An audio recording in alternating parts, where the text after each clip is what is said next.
That is the one thing that when it comes to health, health is the great equalizer of everyone.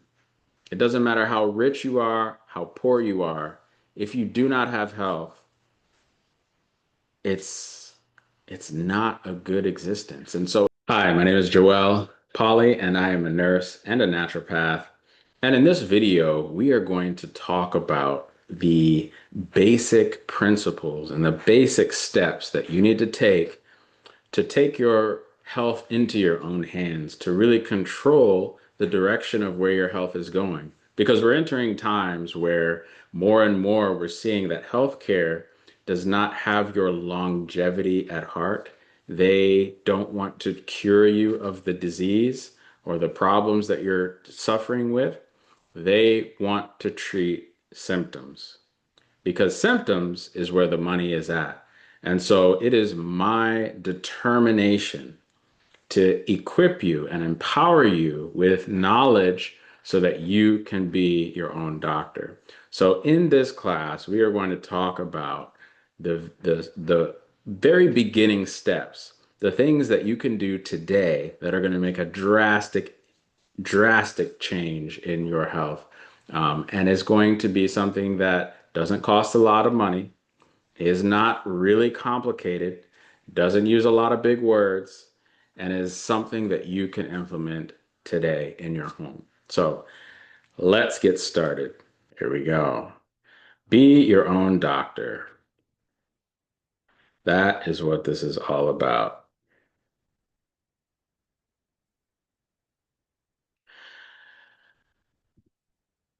Complexity is the enemy of consistency. And that's why I want to make everything super simple because you're going to get so much information whenever you start trying to do the right thing when it comes to your health.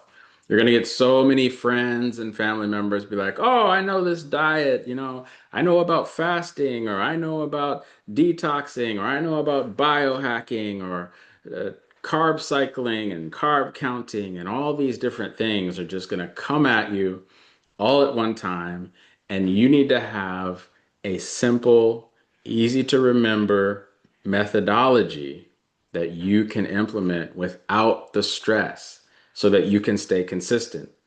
Because it doesn't matter if you do a huge change today and maybe it lasts tomorrow, but if the third day you can't keep up with it, that's not going to be helpful to you. So you need to be consistent, even if it's something very, very small. A very, very small change consistently adopted is way more powerful than a huge change that only lasts for a few days. Now, one of the myths that I want to debunk right now is that there is balance between healthy and unhealthy habits. And there's balance between light and dark. You've often seen the symbol of the yin and yang, and that's supposed to represent light and dark balance in life. But if you notice, even in the yin and the yang, there is no straight line between light and dark because they know that there is no 50-50. There is always a push and a pull.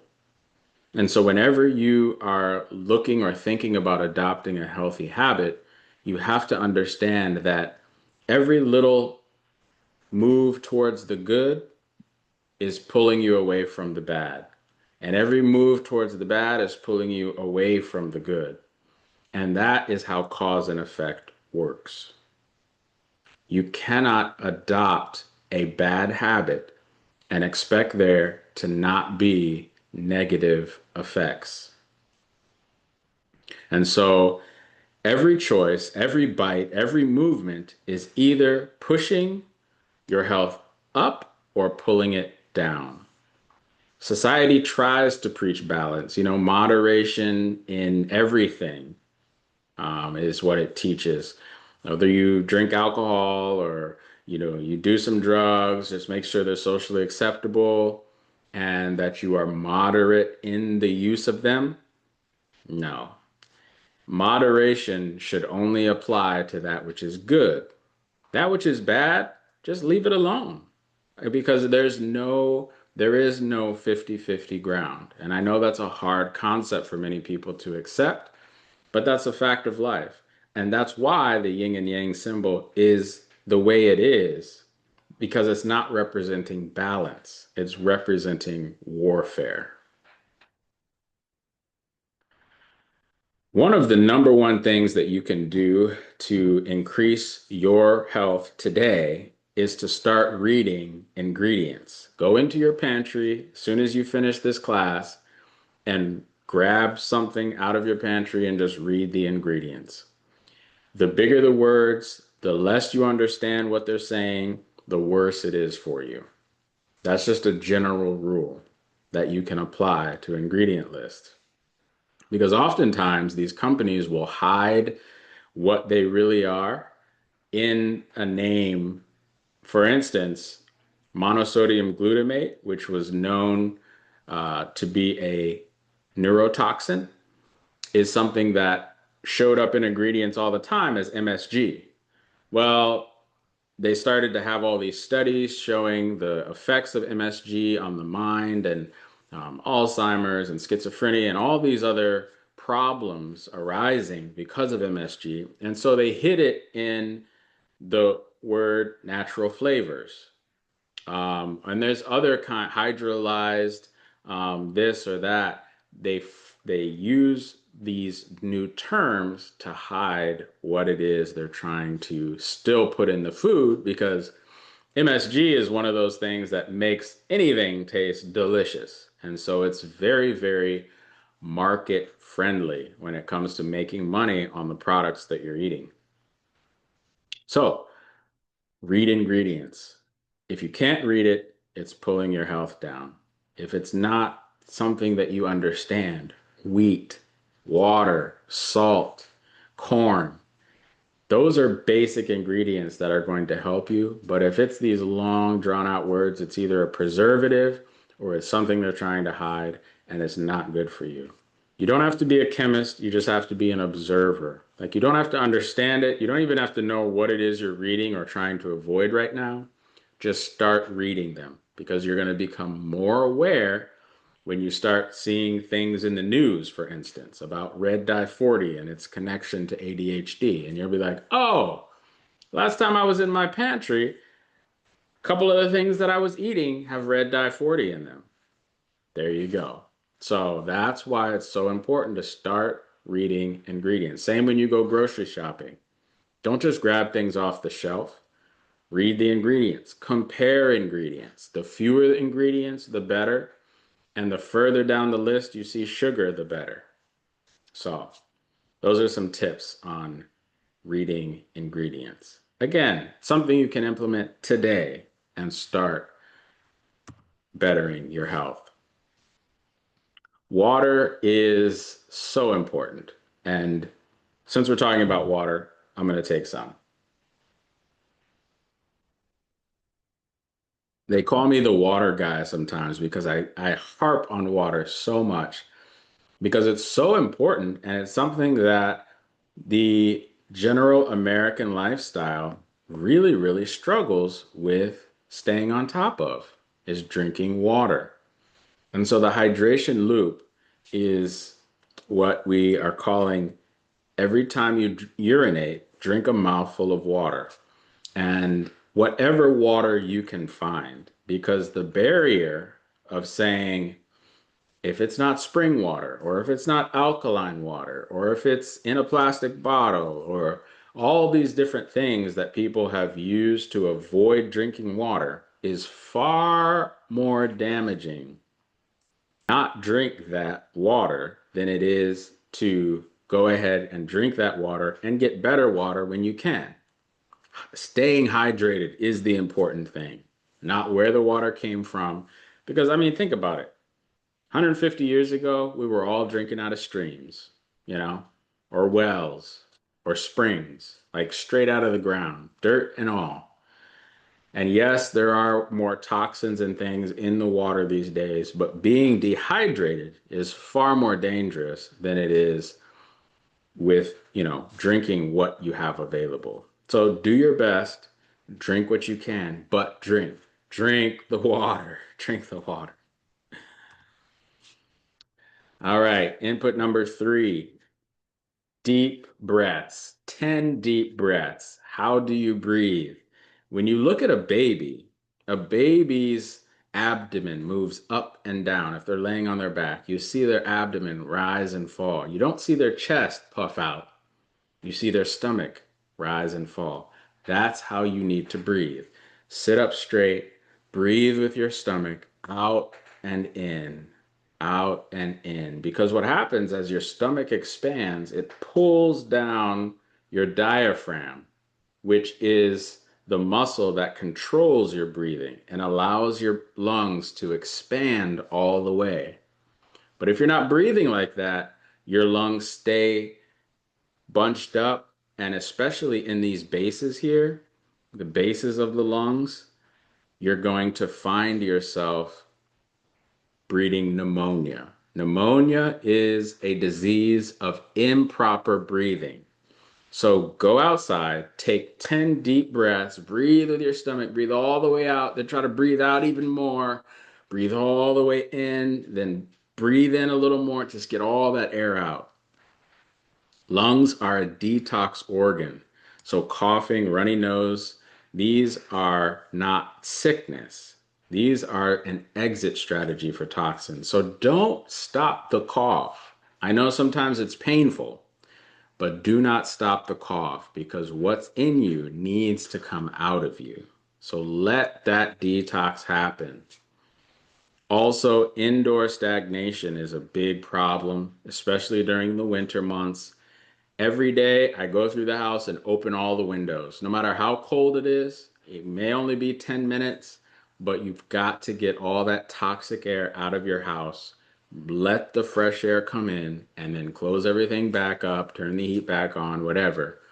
But that toxic air just builds up, and we just breathe all of that. And it's very, very damaging. So,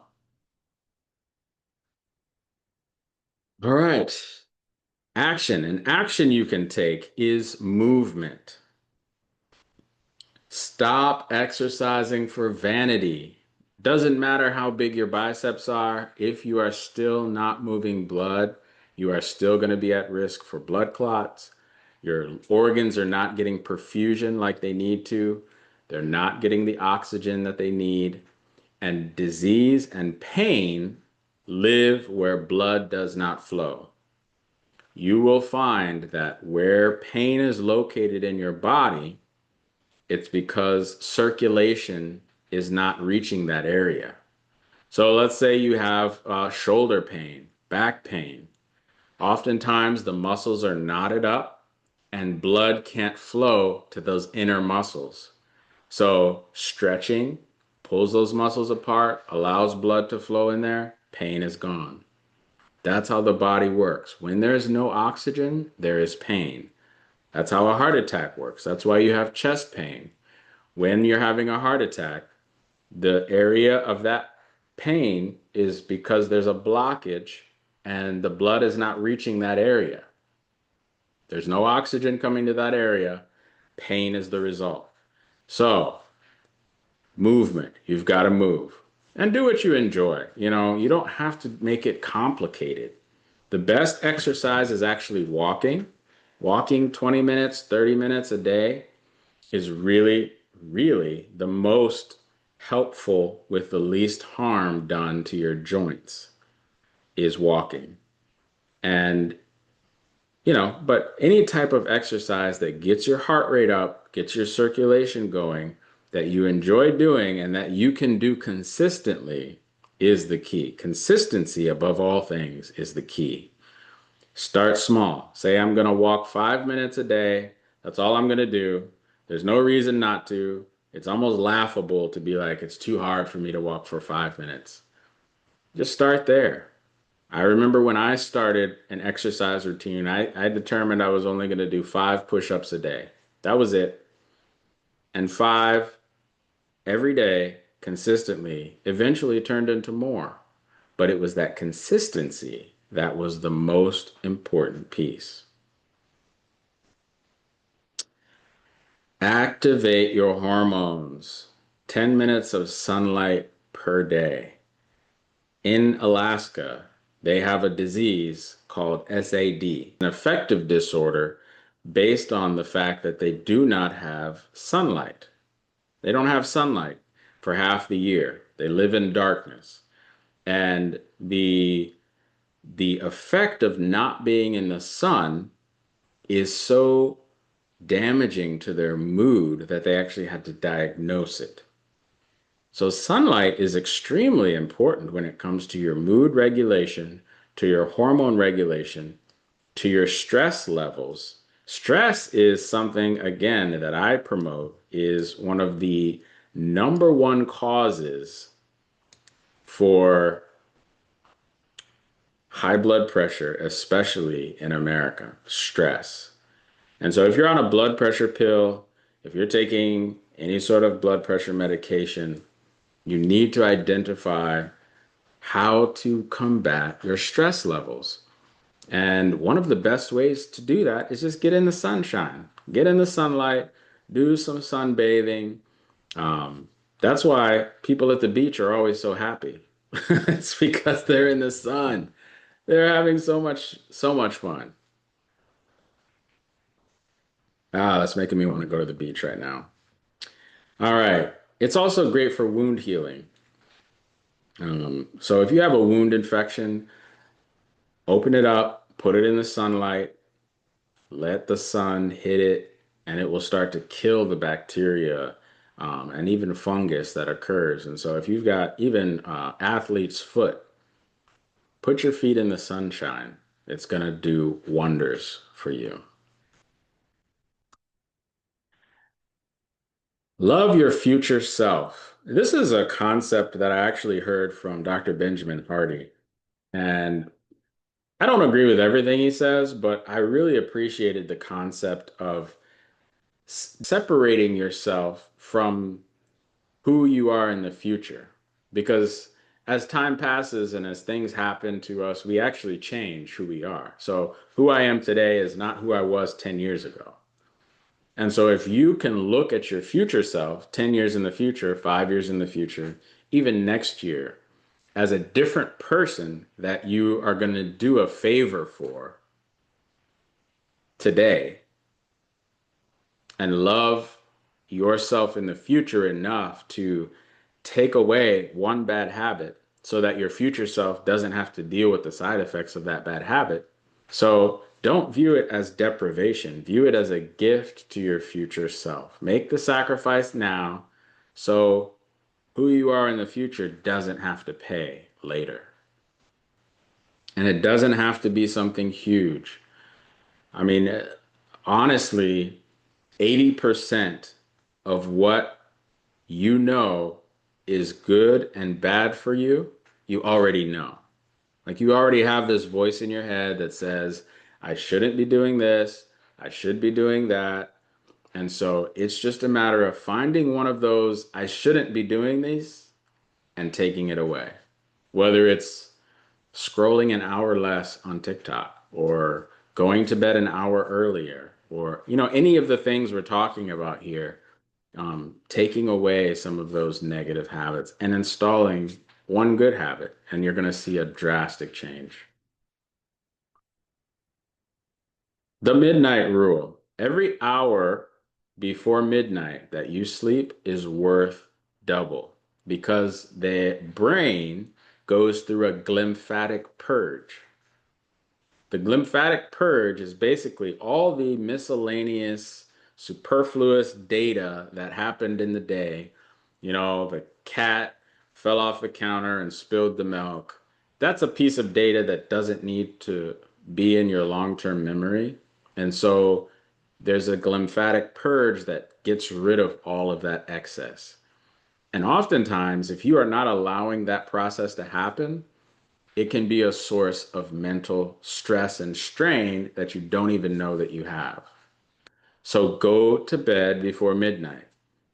And like I said, the hours are worth double. So if you have 4 hours of sleep before midnight, that's like 8 hours of sleep after midnight. So just imagine all the productivity you could have if you got your full 8 hours, but just by sleeping a few more hours before midnight, and you wake up at 3 or 4 in the morning, you feel fine. You can be so productive during those hours. So the other thing is turn your devices off an hour before you go to bed because the blue light really throws off your mind. It throws off your circadian rhythm when you don't turn those devices off an hour before bed. Digestive rest, restoration is very, very important. Sleep, but also rest for your stomach. Your stomach requires 5 hours between each meal. When you snack, your stomach has to start the entire digestion process over again. When you wait 5 hours, it allows the meal to be fully digested and allows your stomach to rest a period before it has to restart for your next meal. If you skip supper, that really gives your body an extended rest period while you're asleep. That's called intermittent fasting. That's the easiest way to intermittent fast is just to skip supper. American lifestyle, we love big dinners. I grew up and that was the time everybody got off work. We all gathered around. We had a big, nice supper. We had a dessert afterwards. It was delicious. Then we all watched some TV together and then we went to bed. Such a nostalgic memory. However, all those calories are just extra fat buildup in our bodies. The food sits on our stomach. We have horrible dreams. We wake up feeling exhausted. Our stomach is still got stuff in it. We don't have a much of a appetite for breakfast. And so we grab a Pop Tart or a piece of toast on our way out the door to work.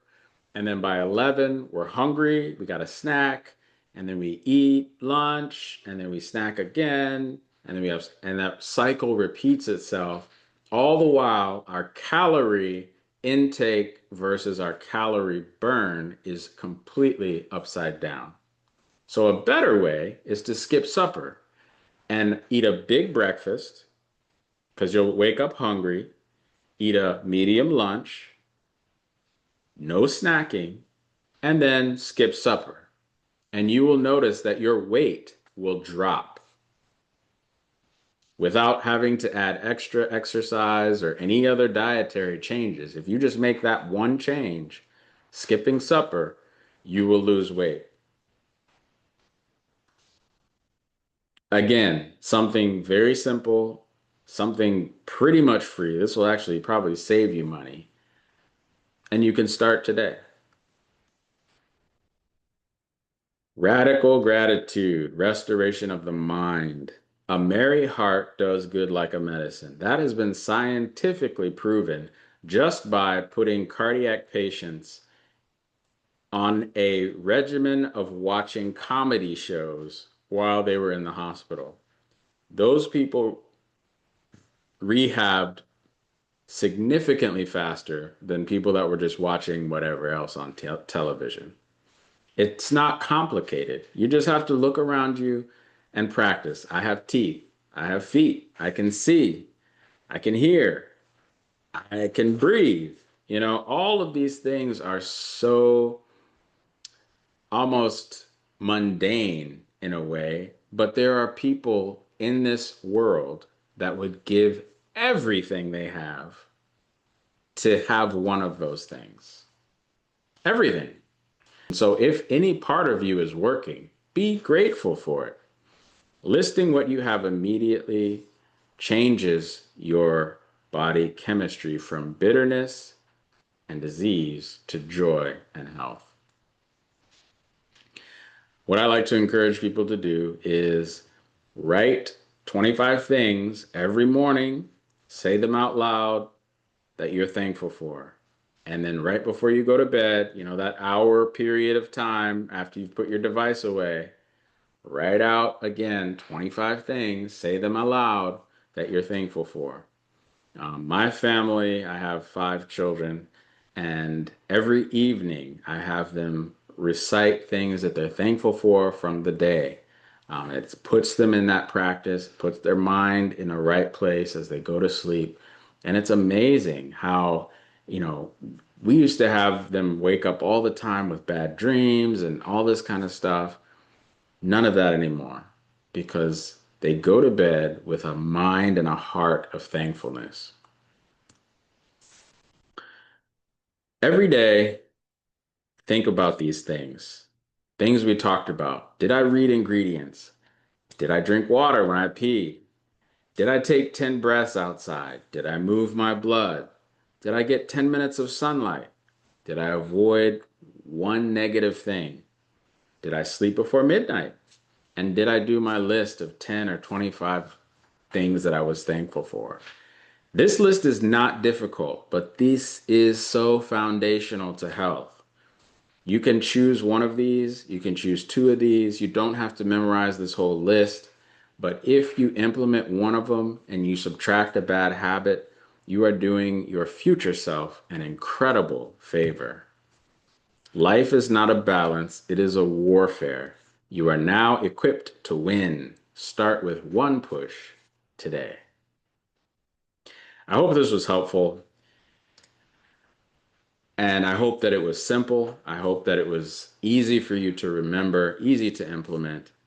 And I hope that your future self will thank you for the efforts that you have put in to stopping that bad habit and starting one good habit.